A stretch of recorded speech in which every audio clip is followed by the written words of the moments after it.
I know you, I can feel you with the green of soul.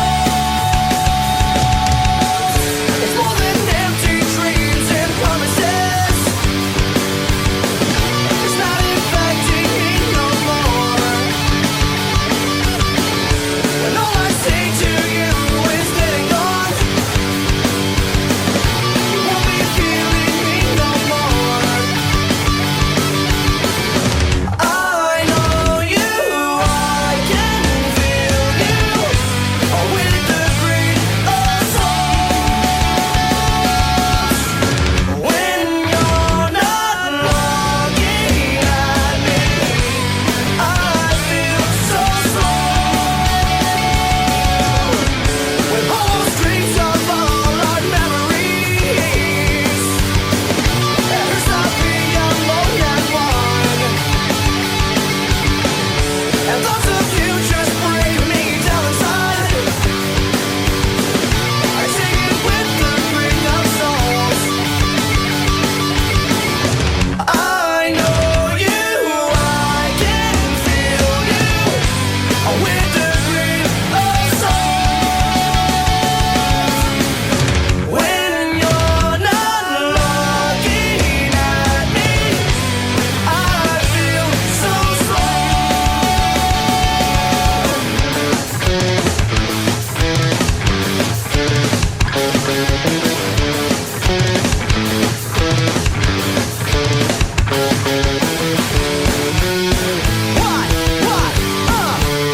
Get your hands up.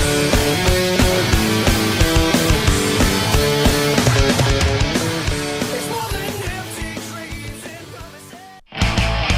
All right, back one more time for the listening room, you guys. My name is Eddie Booze. Thank you guys for joining me. Subscribe to the channel, hit that bell notification, like the video for the content. Good to see all of you guys. Good to see all of you guys. All right, so I actually ended that a little early, but we're good.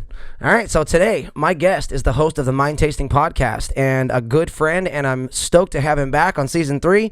Please welcome Kyle Romero. How are you doing, brother? Hello, everyone. I'm doing very well. Excited to be back on the show, and just excited for a nice conversation here today. Dude, good to have you back, man. So, I know you've been traveling a lot, and I haven't really talked to you since you've been out on the road. This has really just got you on the horn a minute ago. Where are you? Where'd you land for now? Where you at? What are you up to? I'm currently in Utah Okay. at a friend's place, and so a little bit less of exploration mode right now, and more in kind of a familiar environment, which that's what I'm kind of learning about traveling. And there's I think everyone probably has somewhere on the spectrum of like the amount of adventure and newness that they want, and then how much familiarity and like stability that they want. And so that's part of it. That's been part of my journey, is like finding that sweet spot. But right now I'm kind of in a more like familiar, kind of recharge type of mode. Right. So yeah, it's really nice. Super grateful for my buddy who's having me here, and yeah, man. But it's been a lot of adventuring and exploring and trying some new stuff. So that's been really rewarding as well. That's awesome, dude. So where have you been? Where have you been going? So yeah, I guess when I left LA back in like June-ish, I guess, I first went on a road trip to Arizona and New Mexico. I spent some time in Santa Fe, Utah, definitely, but like in different areas around Utah, visited a bunch of national parks and kind of like got more in touch with nature. And then spent some time I spent basically 2 months in New Orleans. And that's just somewhere I've always wanted to go. The music culture and music scene and kind of the history. There's a lot of history there and culture there. And so I've always wanted to visit there. So I actually spent September and October in New Orleans, picking up the vibe. Basically, my intention is I've been wanting to move out of LA and find a new home for the next few years. And so my mind is always kind of on the back of my mind. I'm always kind of um, picking up the vibe of a city to see, can I live here? Do I want to, create a new life here for the next few years? And so that's what I did in New Orleans. And then for Thanksgiving time, kind of like went back to LA and visited some family, and that brings us to now. So yeah, that's been kind of a little preview, I guess, of my last few months. But it's like I said, been very rewarding. Been learning about myself, been learning about just been doing a lot of reflection and intention setting, and just trying things too, just like trying new things and trying to see really just like a lot of reflection to see like what would actually make me happy and bring fulfillment into my life, which I think is some of the things that's I'm kind of seeking right now. So it's been great, man, and I'm really grateful for it. So yeah, That's that's pretty much. awesome, man. That's awesome, dude. We'll come back to that seeking fulfillment thing in a second here. I did want to ask you a little bit about what the music scene was like out there in New Orleans with everything that's been going on lately. Was it existent? Was there music going on? I mean, were you able to like go and like get in touch with the vibe of New Orleans like through the art, through the art? I mean, was it popping out there? What's going on?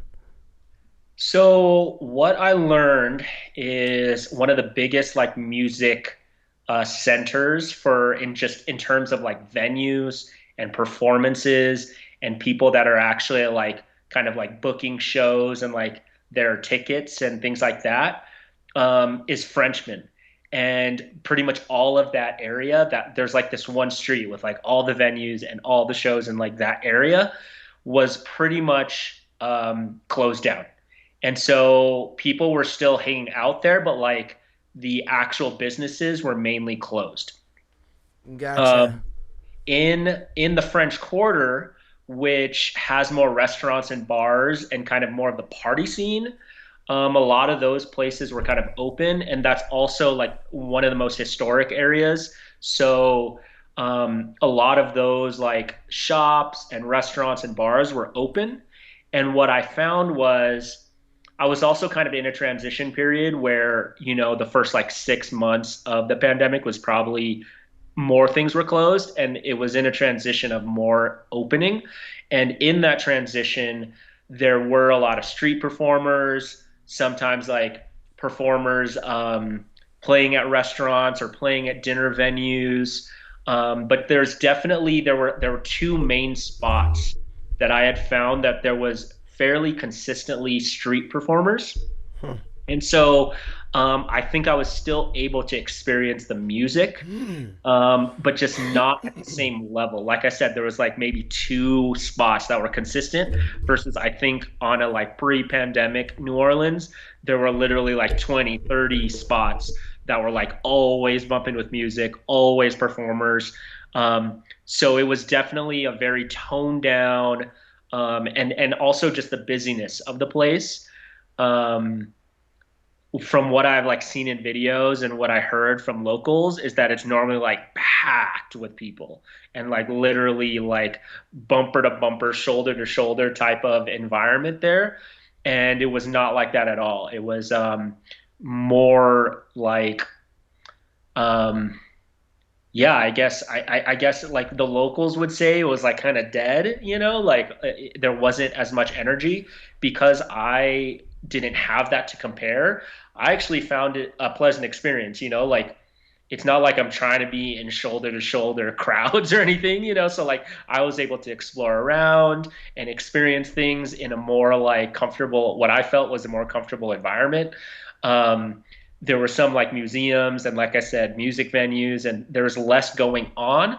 But I think the way that I travel, I actually like to just observe. I like to like pick up the energy. I like to just look around and take photos. Like I don't need to have activities necessarily going on. So I actually had a really good time, and I really enjoyed it. So overall, I think I had a really good experience. That sounds good. That sounds really nice, actually. I'm not one for like super huge crowds, unless I'm, on stage in front of them. Yeah.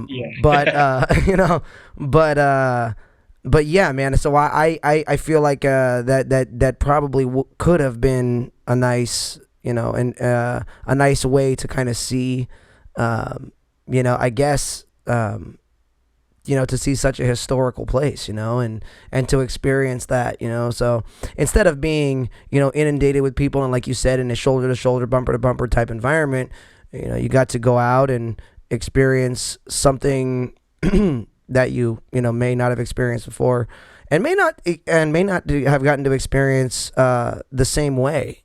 To be honest with you, obviously it would have been a different experience, but having the openness and the time to breathe and the silent moments, in there, I'm sure led for an experience of being able to take in a lot of the things like the architecture and a lot of what was around you. Yeah, totally.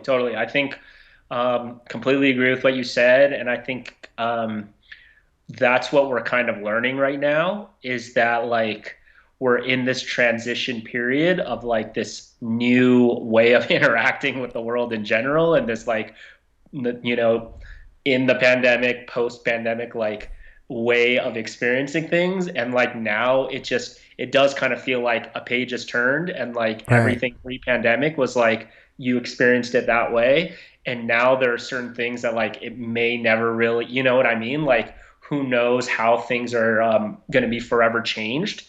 And so we're all kind of like navigating that, figuring that out, experiencing it firsthand, and just like literally living it, Yeah. each and every one of us. And so it's interesting, man. It's an interesting time to be alive.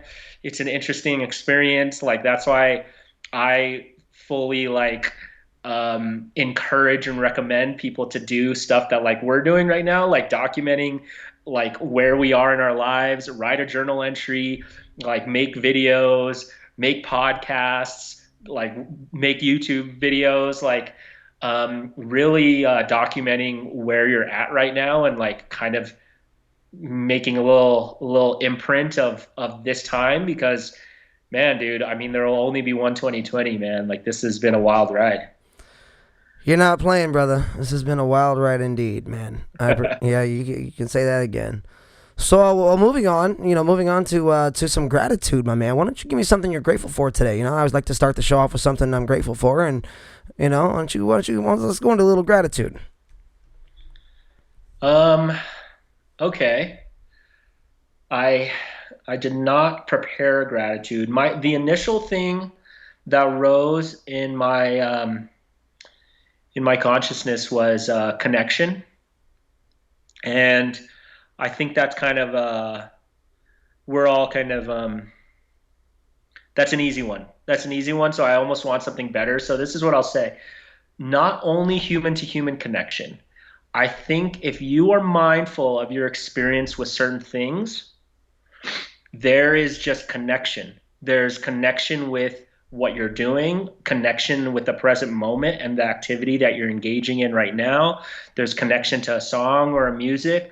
There's a different sort of feeling that you have and that you experience in your experience that is different from when you're connected to it versus kind of your head somewhere else and you're disconnected. You know what I mean? So I don't want to narrow connection to human connection, which I think is wonderful, fabulous. We all have amazing relationships, family, friends.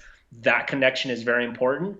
But I would encourage everyone to be mindful of the connection that they have with other aspects of their life, and to really try to cultivate that a little bit, and to get more connected, more connected to what you're doing, more connected to your experience, because that is very, very powerful, very healing, and just something that I'm grateful for and trying to, work on and cultivate in my life. So yeah, man, connection. I love that. What you said is funny. It's funny because there are obviously different types of connections you'll have in your life, and like you said, the person-to-person connection is wonderful and definitely something to be grateful for.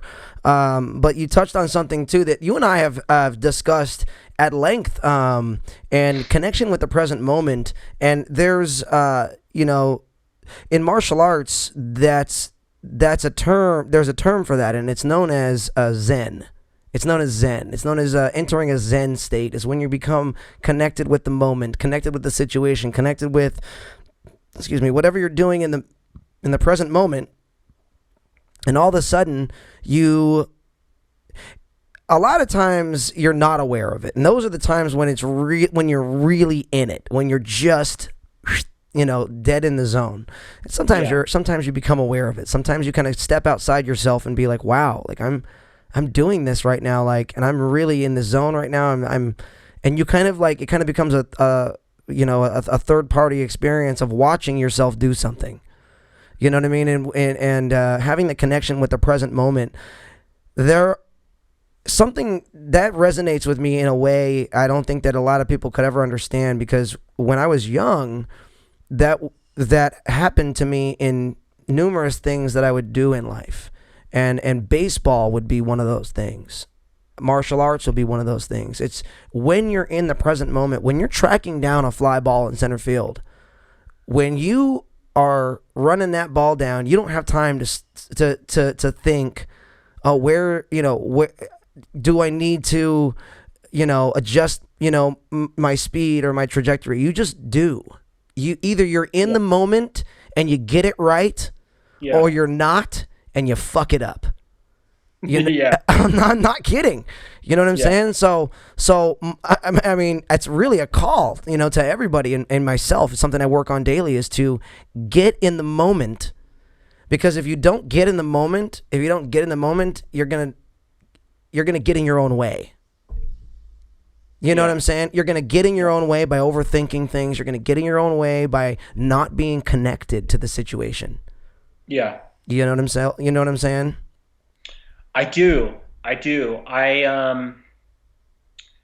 Sometimes I think about how realistic it is to be in that Zen like state all the time. Sure, absolutely. You can't. I wonder if like, and it's not healthy either, because if you're in that state all the time and you're subjected to the program 24/7, then you're not able to be the objective observer, step out and be aware of what you need to do differently to make yourself, to put yourself in the circumstances that are going to put you in the best version of you.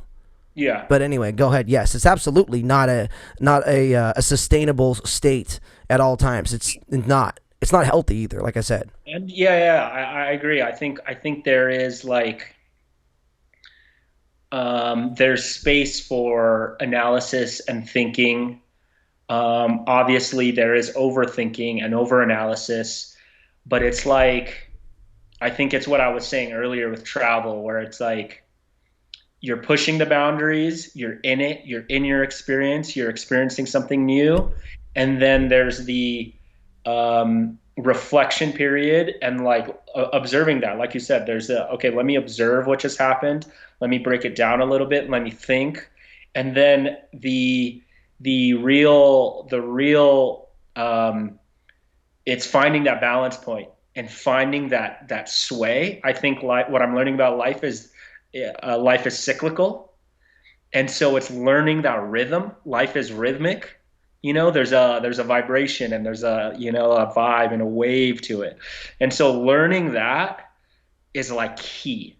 Learning that, like thinking and then turning off thinking, vibing and then turning off the vibe. Like, absolutely. Like pushing your comfort zone and then going back into your comfort zone. Like there's this like wave, there's a cycle, there's a rhythm to life.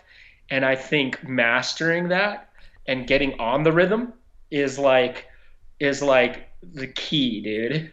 You're extremely on point there. In fact, what you said is extremely important too. It's so important, dude. And in fact, check this out. So if we're always in the Zen state and we're getting everything right and it's successful all the time, that's not realistic ever. You know what I'm saying? So what happens is we do things, we experience things, right? And either we succeed at those things or we fail at those things. So there's action, and there's either a success from the action or a failure from the action, right? But after that, there has to be a time of analysis and adjustment. before you move forward. You know what I'm saying? Because you don't want to do the same thing again. And in that analysis and adjustment, there needs to be a time, like you said. I think really one of the things you said that's super important here is the experiencing the time and giving yourself the time to recharge. Through the cycle that we're talking about here, because if we're like you said, and I think you're absolutely right here, we're going through cycles. We're going through up and down through waves, and if we don't take the time to recharge through those waves, you know what I'm saying? If we don't take the time to analyze and adjust before we make the next, go around the cycle, we're going to be doing the exact same thing over and over again instead of, like you said, like we're talking about becoming the best version of yourself, becoming, more fulfilled with the choices that you're making.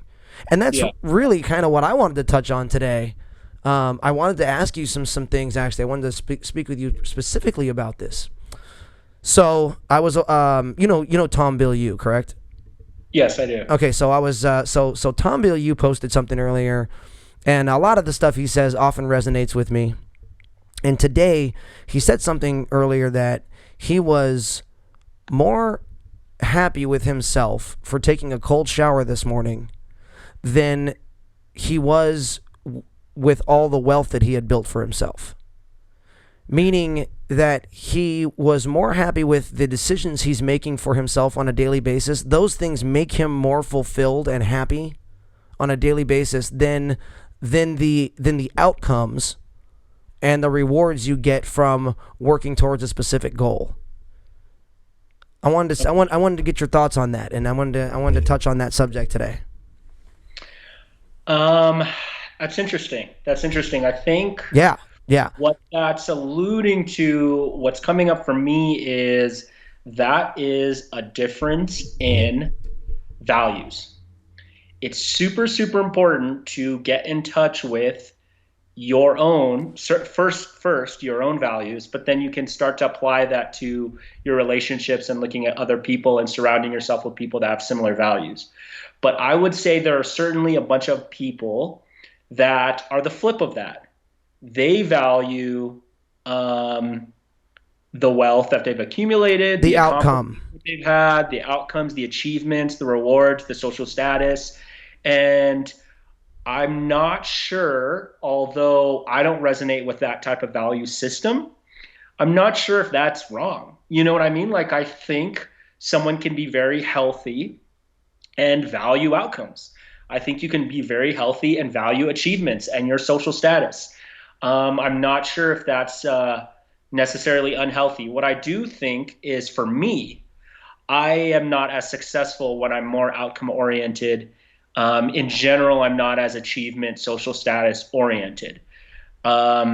So I think it's a self-awareness game of like, okay, what are your values? What brings you fulfillment? And then prioritizing that.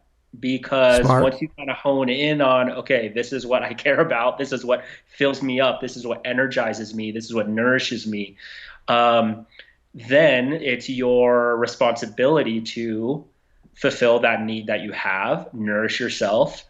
And I think in doing that, you will cultivate and create the life that you want. It's like focusing on the small things and focusing on the small little important things that are bringing you fulfillment, value. What I'm learning is it's like a energy and it's a feeling thing. Like, what brings my energy, what brings my vibration, that's kind of can be like a spiritual BS type of thing. But like, if you really get in touch, you can tell there is a vibration or a feeling or a frequency that like you're holding. And when you prioritize raising that in whatever it is, whether it is achievement, maybe it is achievement, that's fine. Whatever it is, when you start to prioritize that, all of the external things around you just start working itself out. Sure. Yeah, you make a couple of good points there, and I actually wanted to touch on that. So something here about having the large goals here. There's something you said that it's not wrong to have to be. I definitely don't think it's wrong to be outcome based necessarily, as far as like some of your achievements go, things like that. And I think people. I think people need to acknowledge the fact, and I don't think enough people acknowledge the fact that they sometimes working towards your goal keeps you motivated. And what I mean by that is if you acknowledge the small wins on a daily basis, if you're working towards a big goal, if you're an outcome based, achievement based type of person. So like I have that type of personality. I look at myself at the end of the day and say, what have I done today towards my goals? And then it's almost like I assess my worth based on my productivity. Yeah. You know what I'm saying? And so it's like I have these outcome based goals, and I've always kind of had that natural kind of parameter for my personality. You know, I've always wanted to do enough or do good, you know, and have enough done, you know. And and I think that people that have those goals, I think that we, myself included, something I work on often is trying to constantly acknowledge the small wins to keep myself motivated towards getting the big achievement. You know what I'm saying? And I think being outcome based necessarily isn't a bad thing, like you said. Now, on the flip side of that coin, I will say this too. That being said, I'll say this. Your outcome will never keep you fulfilled forever. One outcome for anything, one goal you're going for will never keep you fulfilled forever. So like what I kind of have stripped a little bit of the message, and a lot of times you can personally pull things from a message. You notice that? You know, and what I kind of stripped out from that message was that sometimes those personal goals, that wealth that he may have wanted to build, Tom himself, the feeling of like, oh yeah, I've made it because I've rich, like that probably goes away fairly quickly. You know what I'm saying? Mm-hmm. Like, and then your next goal is something else, and your next goal is something else. But to have one specific goal or one specific thing like your wealth make you more happy than the daily decisions that you make to keep yourself accountable, to keep yourself fulfilled, and keep yourself you know, like I said, accountable. Because once you know, when you wake up in the morning and you take that cold shower, when you wake up in the morning and you take that time to meditate and center yourself, there is nobody else watching. You're not doing it for someone else. You're not doing it for, you know, somebody you may you didn't get up and meditate because you knew me and you were going to talk later today and you wanted to be clear-headed. You got up and meditated because it was a fulfilling act for yourself. And even if you were rich, Kyle, I think that Tom makes a good point that even if you were rich, even if I was rich, even if we had all the things that we wanted in this life, I think that the things that would keep us happy would be the decisions we would make on a daily basis to keep us fulfilled. Because remember, I think happiness is never a state that can be like wholly and solely like kept forever. We can't just be in a state of happiness because things happen. The world turns, people, you know, suffer things, and we are witnesses to the external circumstances in life. But if we make decisions on a regular basis, more decisions that keep us fulfilled, that hold ourselves accountable, that also celebrate the small wins on the way to each and every next goal, then what happens is that creates more moments of fulfillment, which lead to more moments of happiness. And I think those moments of happiness get longer in duration, and I think they probably get greater in frequency, and they're probably less time in between each moment. You know what I'm saying? And I think that if we make those daily decisions, like Tom said, I think it can put us in a state of being fulfilled. Maybe not happy all the time, but definitely fulfilled. But I definitely think you're right about that, about the outcomes. You know, I mean, and a lot of people too, society in particular will look down on that and say, oh, well, somebody who's, you know, made a lot of money, you know, that's not a righteous cause, you know, to have wanted to build wealth for yourself. You know what I'm saying? So having an outcome like that may actually be ostracized in society today, you know? So I don't necessarily think it's a bad thing to have, you know, that kind of outcome-based goal or something along those lines, you know? Yeah. And I think too, one important point here is to be mindful of I think there's like a baseline. There's a baseline minimum. There's a floor for what I need to do to feel fulfilled for the day. And I think having the minimum kind of a little lower, at least for me, this is how my mental health is a little bit better when I make the minimum a little bit lower.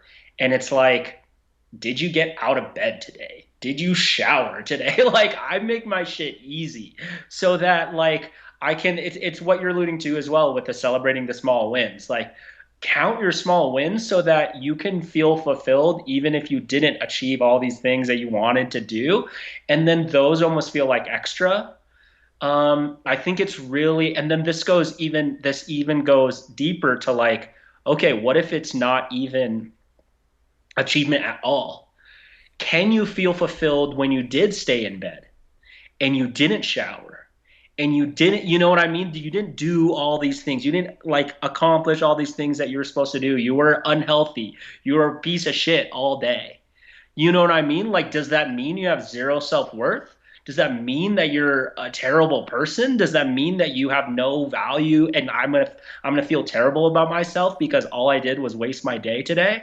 Like, I think getting even closer to the like core experience of being a human, like, and having that baseline very, very low where it's like, I do not, at a certain point, there's a certain point of like, I do not have my self-worth wrapped up around productivity.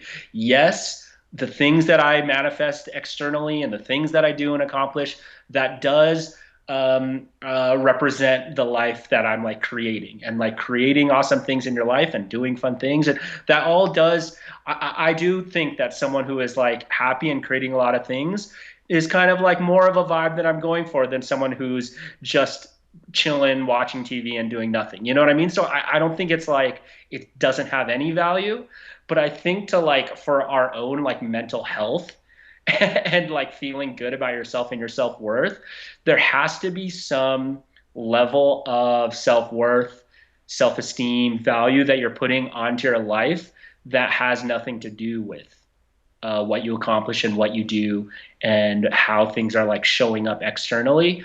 And there's like this other part. And I'm still figuring it out. You know what I mean? Like I can't even really describe it, but like there's something else where like, can you accept yourself? Can you like be happy and feel fulfilled without it being attached to something that's external to you, something that I have to go do. I have to go accomplish this. I have to, take a cold shower. And if I don't take a cold shower, okay, what does that mean? You know what I mean? Like, what does that mean if I didn't do it? And I think that's where I do feel I am kind of transitioning a little bit because I think the last 3 years of my life have been very much wrapped up around um, getting better habits, um, having better like behaviors in my life, creating consistently an improvement, self-improvement, becoming the best version of myself. Um, and that's all great. But I think I at least have obsessed over it to a certain point where it's like, okay, if I didn't improve from yesterday, if I didn't accomplish my goals, what does that mean?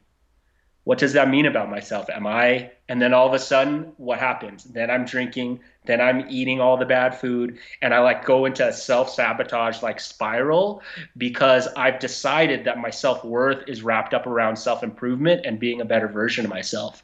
And so like this whole game that we're talking about has to be balanced, I think, with this like acceptance of who I am now is enough and I don't need anything else. Because self-improvement, there's this implication of like, okay, there's something to improve on because right now I'm not enough and I need to be better. And so there has to be a balance, I think. And that's what I'm learning. And I think I actually might be focusing more on the, not as much on the self-improvement and more on the right now I'm good. Right now, I'm actually dope as fuck, bro. Right now, I'm an amazing person. I'm amazing to be around. I create great relationships. I have amazing conversations like this one. And so why do I need to improve? So it's like there's a balance and there's a balance of that energy that I just Sure. displayed with the like, also a little bit, because that's like almost like a little cocky energy of like, I don't need anything, I don't need to be better. And I think I want to cultivate that a little bit more. But so for some people, they're almost too much in that energy, and they don't have the humility to say, "Oh no, I want to learn more, and I Too want much to." hubris, not enough humility. Yeah, yeah. And so there's a balance. There's a balance, and I think just personally for me, I've been in the self improvement maybe a little bit too much, and it's been hurting my mental health a little bit because it's like I need to be better. I need to be better. I need to be better. Well, let me And ask you this. there's a good amount of like right now is enough. I'm good right now. I'm awesome right now, actually. And I'm going to appreciate it. I'm just going to enjoy this moment, and I don't need to improve it. And so, Absolutely right. there's that whole like balance that I think is really important in this conversation, so that people don't do what I feel like I've been doing, which is obsessing about it so much, and then when you fail, boom, what happens? Now your self worth is all attached to all of these like habits and accomplishments and behaviors that you're trying to cultivate in your life.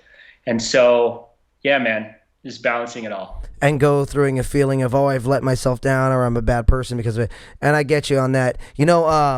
There's something to be said for, obviously, bettering yourself and bettering your situation.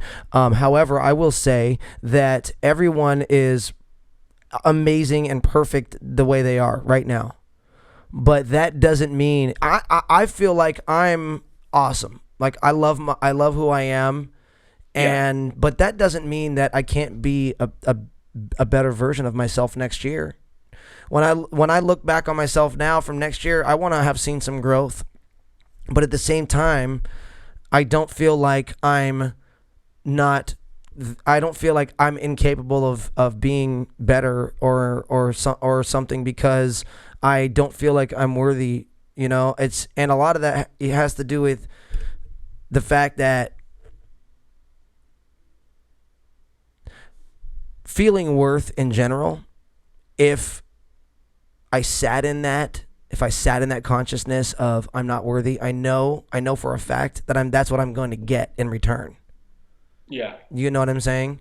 Yeah. So for me, it's being conscious of the state that I'm in at as much as possible, and having that awareness that you were talking about the balance.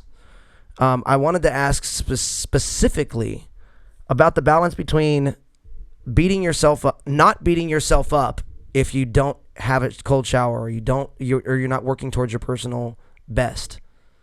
Having the balance between not beating yourself up and still holding yourself accountable and still wanting to at least do good for yourself and not let yourself slide down a day, 5 days, 8 days, 50 days, 2 years. Now you're down doing the same thing and you're just kind of in that, I don't need to be the better I'm perfect the way I am, and now you've let your life go into something that you may not enjoy it, but you've made an excuse. You know what I'm saying? So where's the balance there between for yourself? I mean, where do you think is a good balance? For something like that. For not beating yourself, because you can't beat yourself up when you don't get up and take a cold shower. And like I said, you're perfect the way you are, but that doesn't mean we can't be better next year. That was essentially my point before. But my question to you is, where's the balance? I think you're absolutely right. By the way, I think that we can have, these. We need to understand that we are worthy. We are perfect as we are, But we obviously can be better, and a lot of people want to be. So where's that balance like? Where's the balance between not beating yourself up when you get up in the morning, don't have that cold shower? Where's the balance when you stay in bed until 2 o'clock in the afternoon and you get up and you're like, man, like. Because sometimes, like, if I do stay in bed or late or something like that, or I do feel like if I take a nap in the middle of the day, I feel like I wasted the day. You're right. I feel like a piece of shit. Where's the Yeah. where's the balance, brother? Well, so I think one thing about this is it's the balance point for everyone is different. And so it's a self-awareness game of like where you're at now. It's almost like I think this is almost like a working out type of thing. I Yeah. think personal development is a muscle. And so if you have spent the last 3 years watching TV all day and not doing anything, not working on yourself at all ever, then for you, the balance point might be one day of working on your stuff and reflection and being hard on yourself, discipline. If you don't do it, you're failure like energy. And then 29 days of allowing yourself to be how you are and like whatever it is. For and then like you have to assess where you're at and then like work towards a more in the expansion. I think this is again, we're talking about the cyclical nature of like life, right? Yeah. Like there's expansion and then there's the rest. So like how much are you in expansion mode right now? And how much rest do you need? And so it's like energy management, like I think whenever you're in expansion mode, that is going to require energy. And then when you're in rest mode, that is going to lift your energy and you're going to need to, you know what I mean? You're going to get nourished. And so if watching TV is what nourishes you, then do that until you have the energy to extend on your thing. And it's like I think the key again, self-awareness, not only in the mental and thinking about who I am as a person, but an awareness of your actual experience. Get in touch with how much energy you have right now. Okay, if you're at zero, then do nourishing activities. If you're like full of energy, okay, push yourself, accomplish a few things, get a few things done, do things that are work and require energy. Like that's one of the things that I'm like huge on right now. Energy management, dude. Have a list of things. This is what nourishes me. Energy plus. This is what is energy minus and is work, but is accomplishing the goals that I want for myself, the ambitions that I have. That's another thing too about this whole discussion. It's what are your ambitions? You can have zero. The balance point for you might be zero expansion and all chill if you're just at a point where like you're good with your life, and that's great. And that's great, dude. Like I envy that. I want to be in that place. Right now, I'm just kind of in a mode where I have a lot of ambition for myself. I have a lot of things that I want to manifest. I have a life that I want to create. I have a fulfillment like amount that I'm trying to accomplish in myself. And so I have to, because of that, because of the ambitions I have and the things that I want to create, my balance point has to be a little bit more expansion than the nourishment. At least in terms of, I think, the time. What I'm trying to find is that my nourishing activities are very nourishing, so that in an hour I can grab 20 hours of energy to expend in the expansion mode. Now I have 20 hours of energy. You know what I mean? So getting more in touch with what are your nourishing activities and find ones that like really nourish you. You know what I mean? Find ones that like really get you like ready to spend energy. And so yeah, I think again, to just repeat what I said, it's finding that for yourself. And for me, I have found that the balance point is actually, it's probably like pretty close to 50-50 right now. I'm probably in expansion mode a little bit more. Um, and again, I think just like I was saying with you want your nourishing activities to be very effective and you nourish quickly. What I'm trying to do is find more effective expansion activities so that when I am, draining myself and working and spending energy, that it's actually doing something dope in the world and it's actually making something, you know what I mean? Because like, for example, I'll just be honest right now, like my job, for example, like, it's energy drain for me, but it's creating like the stability and the lifestyle that I need, like the income that I have to feed myself and to provide shelter for myself. Um, but I feel like I could replace that job with another 8 hours of what would be energy spend, but would be not just creating a roof over my head and just income and just a paycheck, but would also be creating a bunch of stuff. Like, what if I was in a more creative field and I was also making music or podcasts or more of what I want to be making, then even though it's energy spend, I'm doubling the output that I have because it's money and creative. You know what I mean? And so it's like I think just what I said right there, like literally making both the nourishing activities and the spending activities energy wise, making both of those more efficient and effective in what you're trying to do and accomplish. That's the game. That's the game, bro. And I'm just like trying to learn it. I'm trying to like break it down for myself, and I'm trying to experiencing it and embodying it. That's another thing too with a lot of this stuff that we're talking about. It's fun to talk about. It's fun to read books about it and listen to podcasts. Are you embodying it? Are you actually doing the stuff that we're saying? Because it's real easy to talk about it conceptually, um, but like embodying these things and doing it as much as you can, with a gentle, not beating yourself up, but like with a gentle like vibe, but like embodying these practices, that's what it's all about, man. Yep. And what you said, practice. Embodying these practices like it's a muscle, as exercises. You have to Yes. continue to be consistent in the practice, in the exercise of what we're talking about here, of self-betterment, of self-development, of personal development. Hold on, give me a second here. No worries. Somebody's blown me up. I'm going to turn my ringer off. Somebody's going to get a talking to. I'm just kidding. I'm just kidding. All right, but nah, man, dude, I like what you said, dude, and really that goes into also, what we were talking about earlier about not beating yourself up. Is that what you said? Is that it's different for everybody, and I think that really starts with the awareness of what is where your balance lies.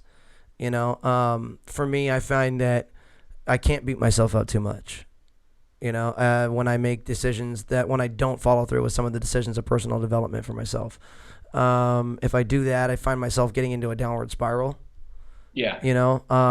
And then for me, something you said just now was like extremely, like it was kind of like gave me an epiphany here. Like we talked about making making a list of the things that energy plus and energy minus, dude. Mm-hmm. That like Game that changer, bro. just Do the it, bro. just the thought of that. I started it like when you were talking. I was like, wow, that's a really good idea, dude. I was like, that is a really good idea. I mean, just the concept of that. Well, what it does is it helps you visually conceptualize the things. See, I never thought about that too, because sometimes we burn the candle at both ends. I think people need way more of that. Do we burn the candle at both ends all the time?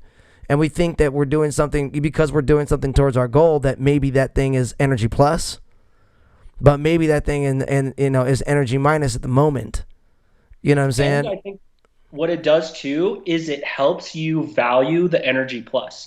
We can, you and I, because we're ambitious and we have a lot of goals for ourselves. It's like I'm gonna beat myself up when I'm just chilling watching TV. Right. But when I realized that watching TV is energy plus and it has to fit into my life because I literally can't accomplish all of the other manifestation, creating a bunch of cool stuff for my life without energy. So it's okay to do the energy plus things. Right. And then maybe starting to learn, okay, let me, as I was saying earlier, more effective energy plus things. Maybe energy plus things that are also like what I'm learning too is like an energy plus that is also accomplishes a few of the like basic practical things about life.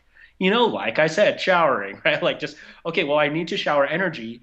Excuse me, I need to shower anyway. If I realize it's an energy plus thing, and if I am present in my shower, and when I wash away all the dirt, I like am present and I allow it to lift my energy, then it's like, okay, two birds, one stone, because now I actually did a practical thing that I need to do in my life, and I feel more energy. Like I realized that with cooking. Cooking can be seen as an energy minus. Oh, I have to like, this is something that I have to do in my life. But if you learn to love cooking a little bit more, if you learn to get really present in the creation of your food, then all of a sudden it's a practical thing that you have to do. But then all of a sudden I'm gaining energy from it. Cleaning was a big one for me. I hated cleaning. Cleaning was a chore in my childhood. Now I'm realizing I am creating order in my environment. My environment affects my energy, And so now cleaning and making order out of disorder is energy plus. And so now I'm accomplishing just like making sure my life doesn't go to shambles because I need my environments to be clean while also doing energy plus. You know what I mean? So it's like, um, I think that's where a lot of good energy plus can come from. It's like some of the practical, just like day to day, like washing the dishes, which, you know what I mean? Like simple things can be energy plus when you like start to put it in this mindset For and start sure. to like have that perspective. It's a perspective thing. If I'm just going to view, if I just view this as energy plus and if I lift my, if I allow it to lift my energy, then boom. And I think that's another thing. Actually, I'm just realized that this was kind of a aha moment for me too. What if you merge the two and all of the things, I guess this would be the ideal, this is the ideal lifestyle in the That world. all the Going, things on Energy Plus I would be on the Energy Minus. well, all the things that are energy plus are the ones that are creating and manifesting the things that you want in your life. You love your job, you love your, you know what I mean? Exactly. And so that is, I guess, the goal. And I guess for us, we figure out where we are on that journey, how much we have energy plus, how much we have energy minus, and we're like slowly try to find Put as many of energy in those all these things. minuses to the plus side. Yes, yes, yes, exactly. Learning to change your perspective on all the minus things, and then on all the plus things, learning to make those more effective in producing the life that you want. And like all of a sudden, they mesh into this beautiful, beautiful life. I love it. I love it, dude. I absolutely love it. Dude, thank you so much. I think we're going to go ahead and end it on that note, man. That was beautiful. I think so, dude. I think I might need to like journal about this a little. I think we got some insights that I haven't fully. I've been kind of thinking about this stuff, and this is what I learned about myself as well. I think you're like this as well too, Eddie. I learn from conversation. Me too. I learn from conversation. So having a talk like this with someone else that vibes with the same stuff that I'm about and also has been thinking about it so they can provide insights to me, all of a sudden I'm bouncing ideas off of it. And That's then all of right. a sudden these connections that I didn't previously have, all of a sudden I start to have. That's right. Absolutely, I completely agree. When we have these conversations, talking about this before we got on here, but having these conversations is so incredibly key because like you said, we learn. We get the chance to explore some things verbally, and when you think, it's in your head, it's something else. When you listen to someone like a lecture or something, it's being told to you. But when you can start to rebuild a model or build a model of something and then start to build additions to things that they know when you're adding on to things and then start to see, not only see, but paint a new picture. You know what I'm saying? And sometimes you don't even learn from listening to the other person. You just learn from exploring the situation with your own verbal, with your own verbal communication. And just, Yeah. building off what each other's saying. So I value our conversations so much, Kyle, and I appreciate you coming on today. And every time you're on here, I thank you so much. Thanks to my guest, Mr. Kyle Romero, for the Mind Tasting Podcast. Go check out the Mind Tasting Podcast, Kyle Romero, on Spotify and all your podcast. Yes. All your podcast needs, you can get from this man right here. So Yeah. If you guys vibe with like some of the stuff I'm talking about, my podcast is basically me talking about similar things and things I'm learning. So yeah, check it out. Appreciate you all, and thanks, Eddie, for bringing me on. I really appreciate this conversation. I love it, brother. Thank you so much for coming on. I appreciate having you. I appreciate you being here. Excuse me about that. Anyway, I love you guys, and remember, you guys, good things happen when you take the time to listen. Thank you all. Love you all. Thanks for being a part of the listening room tonight. My name is Eddie Booz. Go ahead and subscribe to the channel, hit the bell notifications, and give the video a like. We'll see you guys every Monday through Friday right here at 6:30. Take care.